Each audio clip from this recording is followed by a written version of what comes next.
আজ আমি বানিয়ে নিয়েছিলাম এই মিষ্টিটা কাঁঠালের দানা দিয়ে। কাঁঠালের দানাটাকে প্রথমে প্রেসার কুকারে 2-4টে সিটি মেরে সিদ্ধ করে নেব। সিদ্ধ করে নিয়ে লাল চামড়াটা ও সাদা চামড়াটা ফেলে দেব। ফেলে দেওয়ার পরে মিক্সির জারেতে দিয়ে দিলাম সব কাঁঠালের দানাগুলো, তারপরে দুধ দিয়ে ভালো করে পেস্ট করে নেব।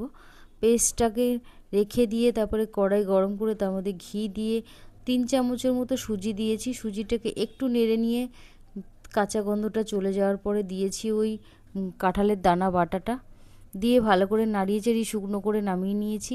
নামিয়ে নিয়ে 50 গ্রামের মতো গুঁড়ো দুধ দিয়ে ভালো করে মেখে নিতে হবে, আর ডোটাকে খুব ভালো করে মাখতে হবে। তারপরে হালকা গরম তেলে এই মিষ্টিগুলোকে ছেড়ে দেবে, আর খুব বেশি একসঙ্গে দিয়ে দেবে না, তাহলে কিন্তু সব ভেঙে যাবে। খুবই নরম হয় এটা।